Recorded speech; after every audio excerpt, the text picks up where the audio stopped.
My name is Courtney. I'm sitting on the edge of my bed in my apartment, barefoot on the cold tile. The phone is pressed against my ear, and my mother's voice is a shrill scream that cuts through the silence like a knife. Where is that bitch? I'll rip her hair out. I don't flinch. I'm not scared anymore. Not after all this time. I close my eyes and listen as her world crumbles around her. I hear the chaos on the other end of the line. My father barking orders, my grandmother sobbing, the wail of sirens in the distance. Doors slam, and there's a sense of panic, of people who are used to being in control realizing that they've lost it. Your brother is in the hospital, she gasps, her voice catching. Your father left work right away. We rushed home to sort everything out. And when we open the apartment door, she trails off, unable to finish the sentence. I know what they found. I've been waiting for this moment for weeks. They thought I was hiding, that I'd run away in a fit of anger. They were so wrong. This wasn't a spur-of-the-moment act.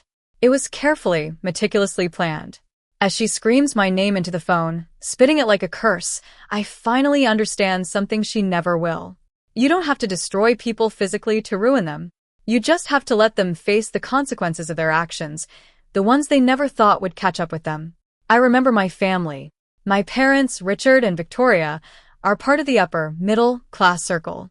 They are always concerned with appearances and social status. My father, a successful businessman, is used to getting what he wants.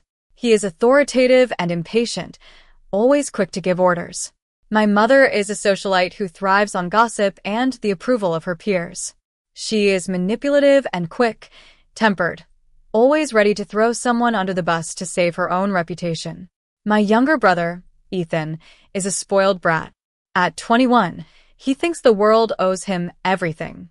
He has never had to work hard for anything and has always relied on our parents' money and influence. Our family has a country house in the suburbs. It was a gift from my late great-uncle. He knew that my parents were too greedy and that I was the only one in the family he could trust. So, he put the house in my name. My parents never forgave me for that.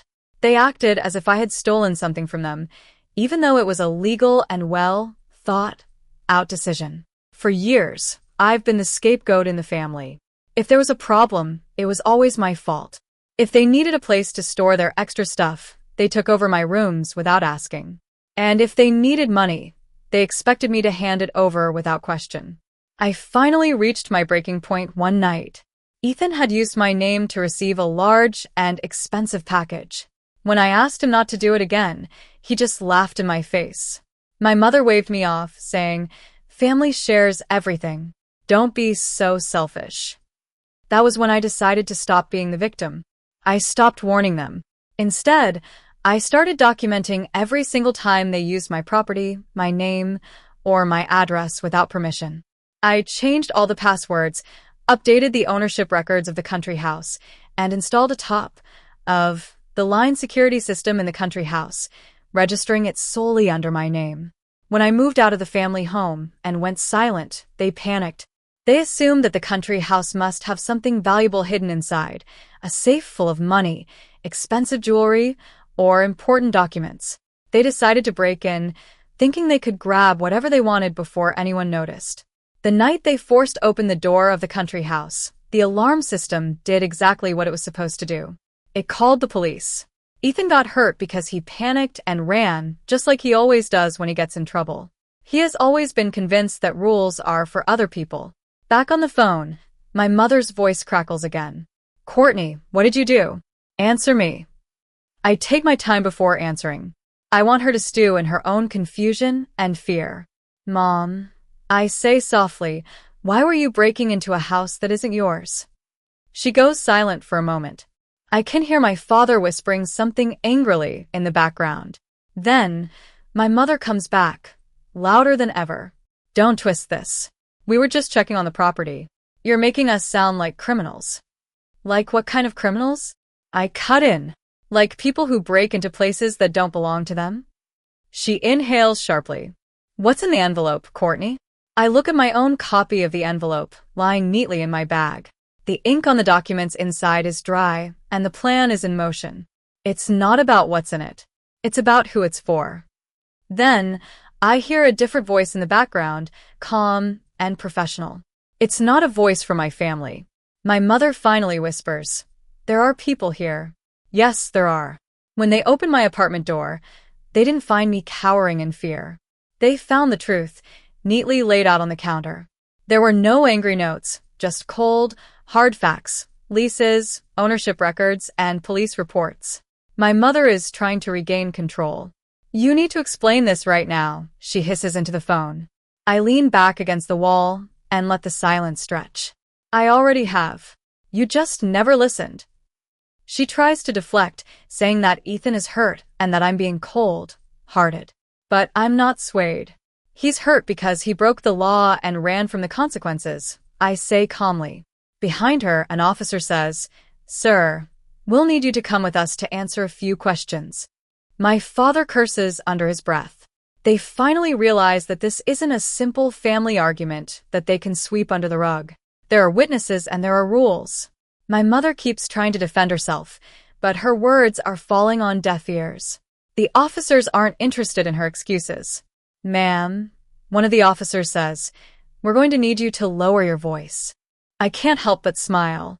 I've never heard anyone tell my mother to lower her voice and actually mean it. My father is panicking now, asking why there are police reports and a timeline.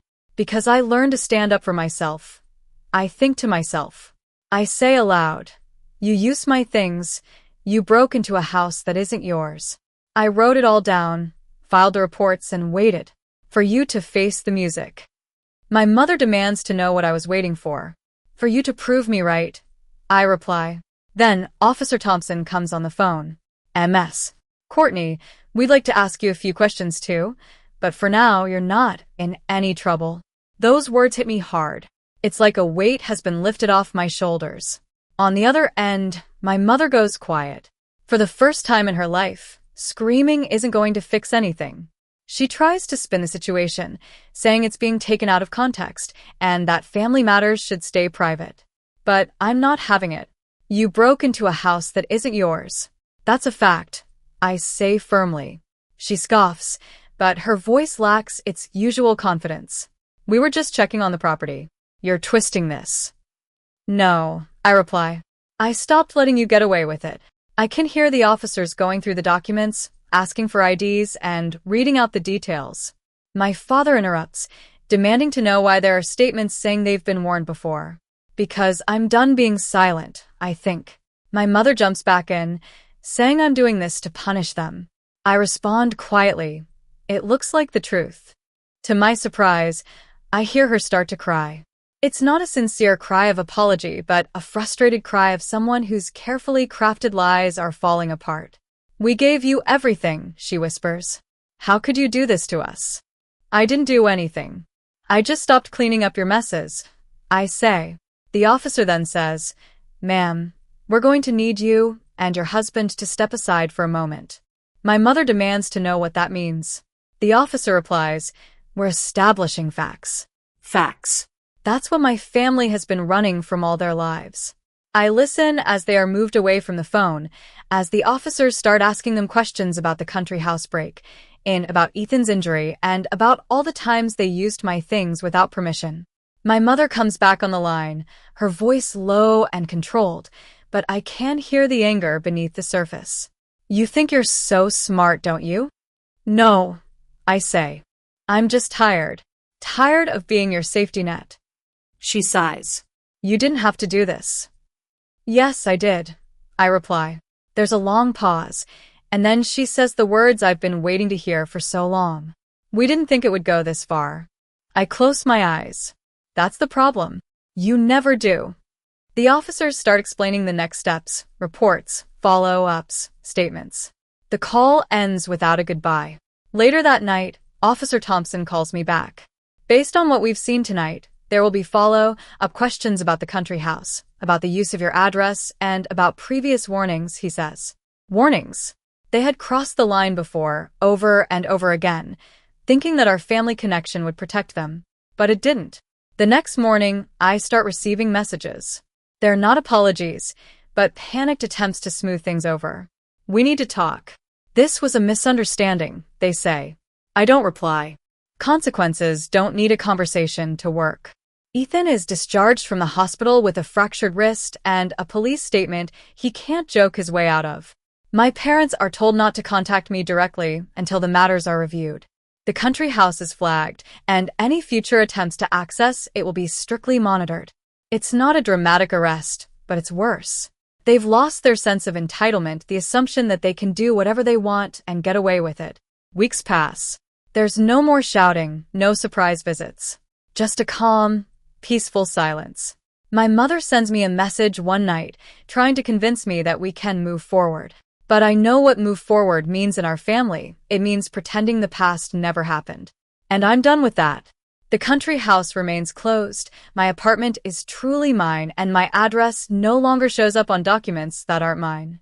I keep the cameras on, not out of fear, but because I've learned that safety comes from clarity. I heard through a cousin that my mother is telling a different story now. It's a quieter story, one full of misunderstandings and stress, where no one is really to blame. She doesn't scream my name anymore or threaten me. She avoids the topic altogether. I know things have changed. People like my mother don't change out of remorse. They change when they can no longer manipulate the situation. One evening, I walk through my apartment and feel the stillness. There's no tension in the air, no fear of someone barging in and taking over my life. It's just my space, and I'm finally at peace. I think about that phone call, the panic, and the so-called trap they thought I set. But the truth is, I didn't set a trap. I built a boundary, and they ran into it head-on. If you've ever been told to stay silent to keep the peace, ask yourself if it's real peace or just a way to keep the wrong people comfortable. Because when I stopped caring about their chaos, it all fell apart, and they never saw it coming.